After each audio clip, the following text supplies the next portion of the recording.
Que a paz de Cristo esteja com todos vocês. Mais uma vez aqui estamos para compartilhar e propagar a palavra de Deus. Espero que este vídeo te encontre bem. Eu gostaria hoje de compartilhar com você uma passagem da Bíblia no Antigo Testamento, no livro do profeta Ezequiel. Falamos não muito tempo atrás, de uma das passagens mais conhecidas, do rio que Deus fez Ezequiel passar, e hoje nós vamos falar de outra passagem muito conhecida no capítulo 37, que é a visão de um vale de ossos secos. Eu não vou analisar essa passagem com profundidade, porque senão demandaria muito tempo. Eu quero apenas fazer uma reflexão muito superficial e rápida desse contexto aqui. Para isso eu vou ler os 3 primeiros versículos. Mas você, na sua casa, eu vou fazer uma análise bem rápida até o verso 14. Então leia até o verso 14, mas aqui eu vou ler apenas os 3 primeiros versos. Diz assim a palavra de Deus: Veio sobre mim a mão do Senhor, e o Senhor me levou em espírito, e me pôs no meio de um vale que estava cheio de ossos, e me fez andar ao redor deles. E eis que eram muito numerosos sobre a face do vale, e estavam sequíssimos. E me disse: Filho do homem, poderão viver estes ossos? E eu disse: Senhor Jeová, tu o sabes. Amém? Bom, como eu disse que vai ser algo rápido, eu quero dizer o seguinte: o contexto histórico desta passagem aqui, só para nós nos situarmos, Ezequiel foi um profeta do exílio, Ele profetizou ao povo que já estava exilado em Babilônia. Ele é contemporâneo de Daniel e de Jeremias. Só que Daniel servia na corte do rei da Babilônia. Jeremias não foi exilado, ficou com o remanescente, com o resto do povo, os mais pobres dentre os pobres, na região da Judéia. E Ezequiel foi aquele que foi levado para o cativo, mas não fazia parte da elite, como Daniel fazia. E ele profetizou muito, As profecias de Ezequiel, o chamado dele, ele é realmente sobrenatural. Lá no capítulo 1 você vai ver. E Deus começa a mostrar muitas coisas para Ezequiel a respeito de Israel, a respeito de Judá, a respeito de outras nações até, que ele vai falar, e visões acerca de um futuro distante, Ele vê o novo templo, ele vê visões celestiais, visões que nós olhando ainda difícil entender até o dia de hoje. E nesse contexto específico, Deus leva Ezequiel em uma visão, importante que se diga, para uma espécie de cemitério, aonde ele vê ali um ossuário, ali um vale cheio de ossos, e Ezequiel percebe e diz para nós que eles estavam sequíssimos, e eles cobriam toda a superfície do vale. E isso diz muito. É claro que historicamente Deus está mostrando isso para Ezequiel, porque aqueles ossos sequíssimos trata-se de Israel, trata-se de Judá, que foi levado para o exílio, que foi um povo que aparentemente acabou, que ninguém dava mais crédito, e que ninguém dava mais valor para aquele povo. E é por isso que Deus mostra aquela visão para Ezequiel com os ossos sequíssimos. E Deus então pergunta para Ezequiel: poderão viver estes ossos? E a resposta de Ezequiel é muito sábia, porque nós muitas vezes somos levados a julgar pela aparência. Então, o que você vê quando vê um esqueleto, uma caveira? Você vai dizer, acabou a vida que existia aí já não existe mais, há muito e muito tempo.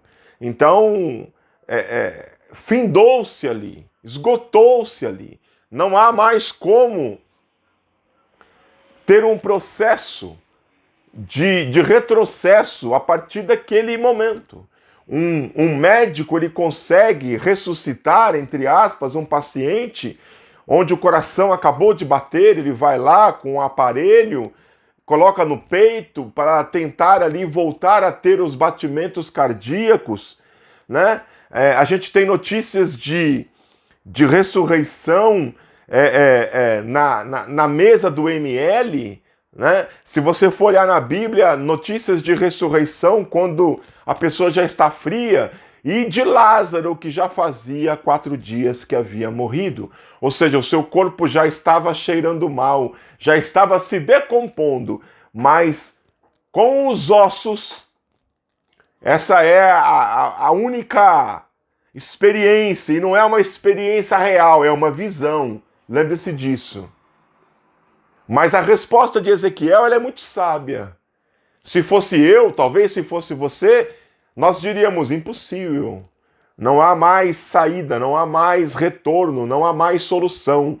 Mas Ezequiel disse, tu, Senhor Jeová, tu o sabes. E é Deus que sabe mesmo. É Deus que sabe das coisas. Porque Israel parecia uma nação acabada. Parecia uma nação que não havia mais jeito para ela. Mas aquilo que é impossível para o homem sempre é possível para Deus. Bendito seja o nome do Senhor.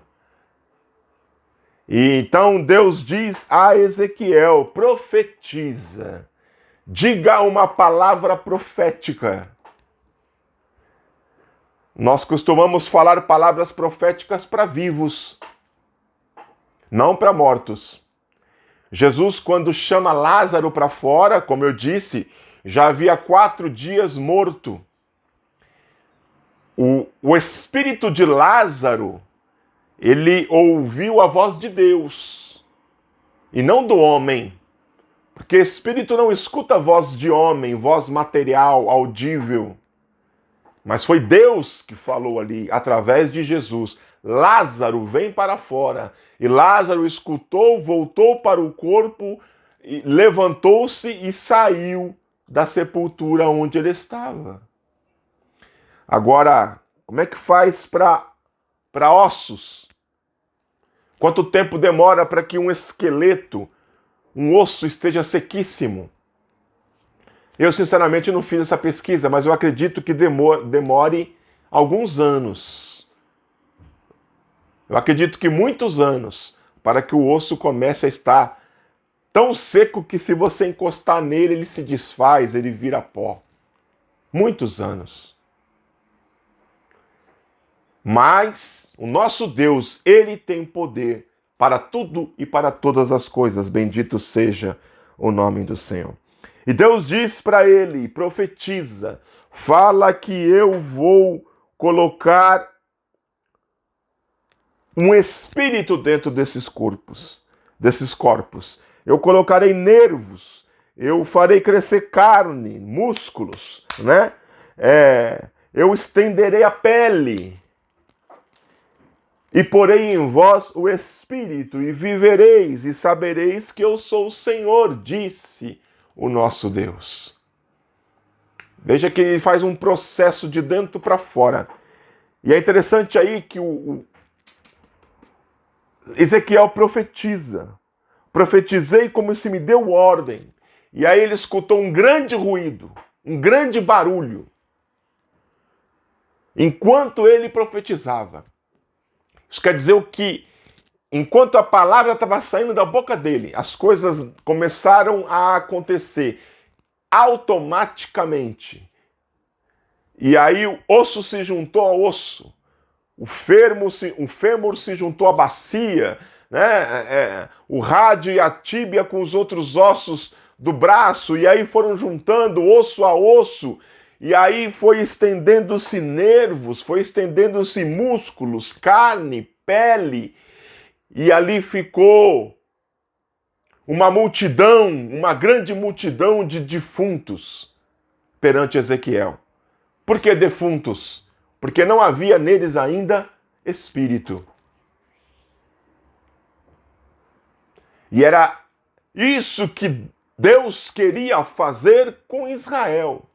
Queria tirar ele do cativeiro, voltar Israel para a sua terra. Fazer com que ele criasse carne de novo, músculo de novo, que o sangue começasse a jorrar na sua veia de novo. Mas para isso acontecer, o processo precisava acabar. E Deus disse a Ezequiel, profetiza ao Espírito. Mas aqui cabe uma grande ressalva.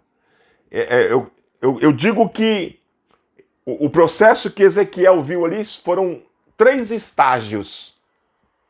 O primeiro estágio foi o estágio do corpo humano, a matéria. O primeiro estágio foi a matéria.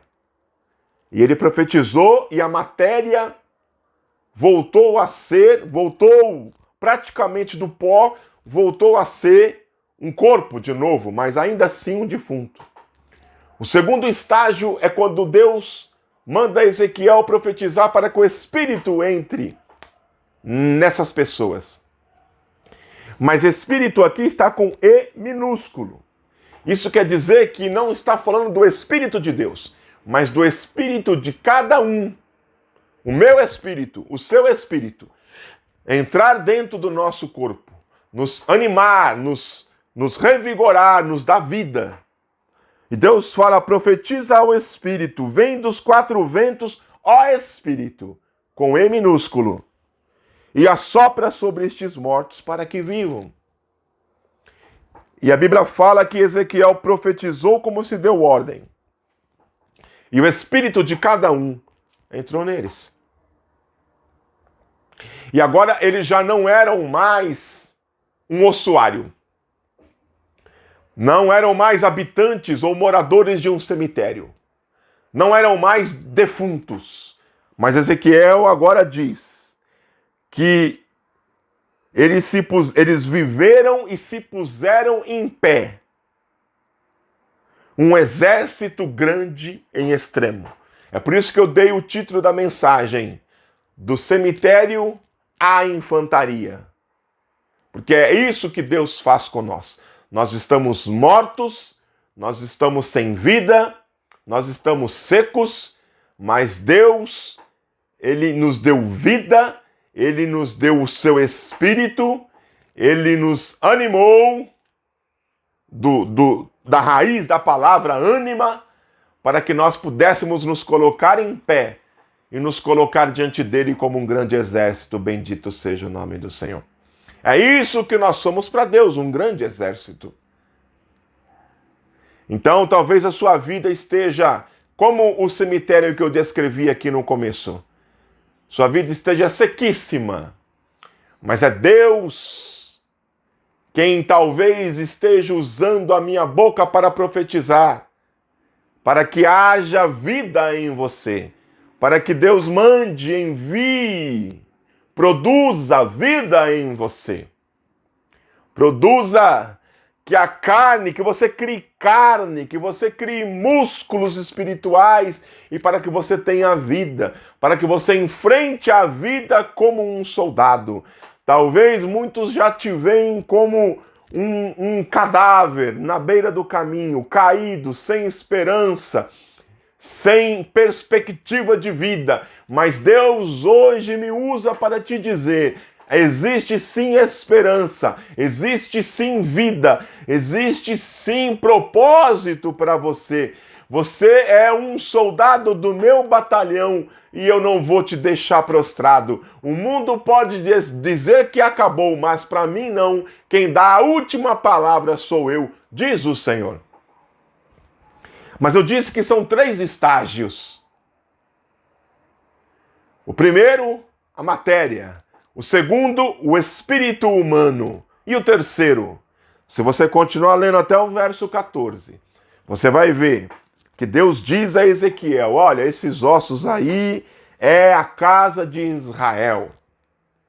E eu digo, fazendo a aplicação devida a esse texto, esses ossos aí são muitos que estão caídos, prostrados no caminho, sem forças para continuar, sem forças para estar de pé. Mas Deus manda, Deus agora usa os seus servos para profetizar, para que esses ossos se transformem em defuntos, esses defuntos se transformem em um grande exército. Mas ainda resta um estágio. Está lá no verso 14. Quando Deus diz assim: e porei em vós o meu espírito. E agora, espírito aí na sua Bíblia e na minha, está com E maiúsculo. Agora não diz respeito mais ao espírito humano, ao meu espírito ou ao seu espírito. Agora diz respeito ao Espírito Santo de Deus. Bendito seja o nome do Senhor. E vivereis, diz o Senhor, e vos porei na vossa terra, e sabereis que eu, o Senhor, disse isso, e o fiz, diz o Senhor. Aquele que profetizou na sua vida é o mesmo que fará. Aquele que lhe prometeu é o mesmo que cumprirá. Ele não é homem para que minta, nem filho do homem para que se arrependa. Se ele prometeu alguma coisa, ele não o fará? Sim, ele é cumpridor de suas promessas. Ele não deixa ninguém na beira do caminho. Ele não despede ninguém vazio. E o que ele tem hoje para te dizer é isso. Para completar a minha obra na sua vida, eu vou enviar o meu Espírito e vou colocar o meu Espírito dentro de você. E o meu Espírito vai morar dentro de você. E aí você vai poder vencer qualquer guerra. E aí você vai poder vencer qualquer batalha. Porque eu, o Senhor, estarei no comando, no controle dentro da sua vida. Bendito seja o nome do Senhor. Como eu disse, uma reflexão muito superficial desse trecho tão profundo da palavra de Deus. Aquilo que valeu para Israel no exílio nessa época, serve para nós, enquanto estivermos no nosso exílio terreno. Estamos no exílio, mas um dia nós habitaremos. Bendito seja o nome do Senhor, novos céus e nova terra, onde habita a justiça. E enquanto não habitamos, Deus quer fazer com que nós criemos carne. Deus quer dar ânimo para nós, colocar um espírito dentro de nós, de um habitante do cemitério, nos fazer participar como soldado da infantaria, e quer colocar o seu espírito dentro de nós, para que nós possamos, no fim, glorificar o nome dele. Porque o que importa é que todos saibam que quem falou que ia fazer foi Deus. O que importa é que todos saibam que aquele que fez a obra maravilhosa foi Deus. E o nome dele foi, é e será sempre glorificado. Deus abençoe a sua vida em nome de Jesus.